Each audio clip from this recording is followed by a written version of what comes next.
Hey everyone, this is Lee, and I'm here to ask a question. Should you pay to test for belts? Well, the answer might not be as simple as you think. So here's essentially the argument. If your teacher charges you for a belt test, then he or she is money grubbing and only out for money, doesn't care about the martial art at all, and is greedy. And if your martial art teacher does not charge you for your belt test, then they are a benevolent martial artist who cares deeply about the art and is not out there to take your money.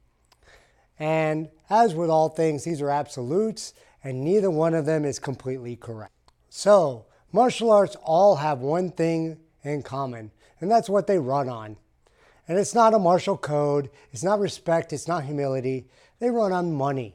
They need to stay open. If they can't make enough money, they're an unsuccessful business and they're going to close down, and that means no martial arts for you. So they have things like staff, electricity, rent, those sort of things that they have to pay. They need enough to make enough income to cover those expenses, or else their doors shut. So it's not always true that the best martial arts instructors have the most successful schools.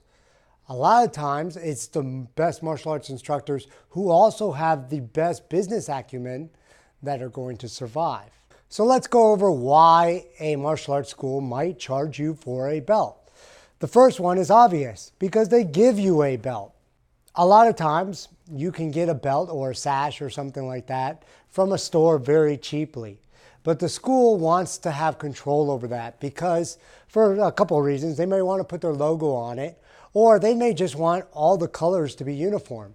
Because if I'm a beginner student, I walk into a school and there's one guy with a light blue belt, the next guy has a dark blue belt, and then the other one's got a navy blue belt, I might get confused as a beginner and think that there's 3 different blue belts that I have to test for.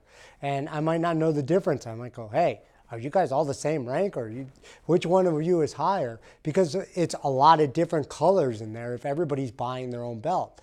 So a school may say, hey, we're going to give you this belt because we want all the blue belts, all the yellow belts, all the white belts, all the black belts. We want them to be uniform. We want them to look the same. And like I said, if it has a logo or anything like that, they have to pay to put that logo on that belt. So that might be why, okay, you see online that I can buy a belt for $5 and maybe your school charges $20 for a belt.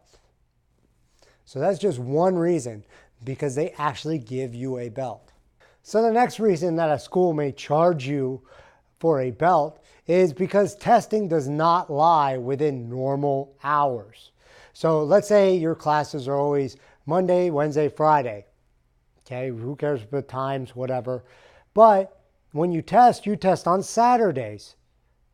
So that means that the instructors, the staff, have to come in on Saturday when they're not normally there. This means that they have to be paid to be there. They're not doing it for free usually, so they have to be paid. So maybe your testing or belt fee pays for that staff to come in on that extra day. Now the advantage of this is that you get to still practice your stuff Monday, Wednesday, Friday all the time, and then you get an extra day just to test, because on testing days, you might just sit there and watch a lot of other people test, and then when it's your turn, you go up there and you're not really practicing your stuff. You're just demonstrating what you're doing or whatever it is you have to do for your test, whatever that might be. Breaking boards, demonstrating, maybe doing some sparring. I don't know. It's different for all different schools, all different martial arts.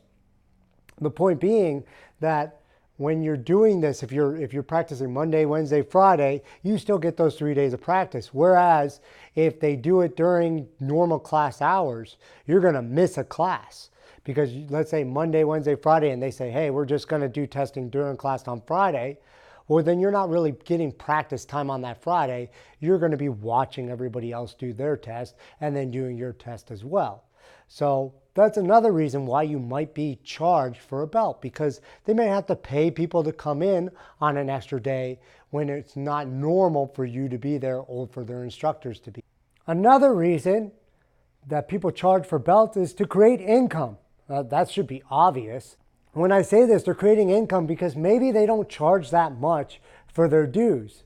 And so they figure in that they're going to charge for belts to generate more income. So they might lure you in with low fees. Let's say one school down the street's charging $200 a month for classes. And it's very similar martial arts, very similar belt system and rank and reputation.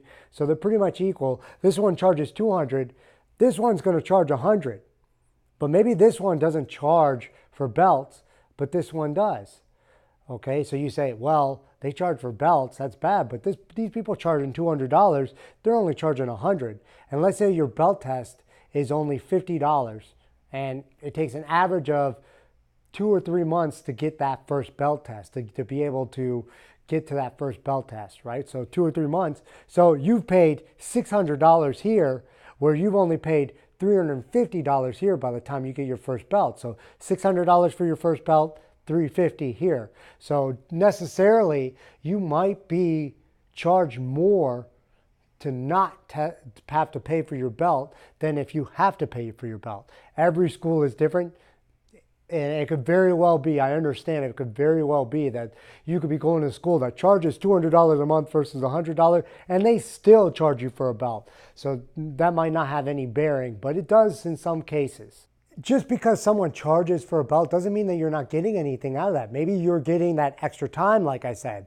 You're going to be able to practice at your school during your normal hours, and then you get an extra day for that testing. So they bring in extra staff who comes and watch you test and decides whether you get your promotion or not.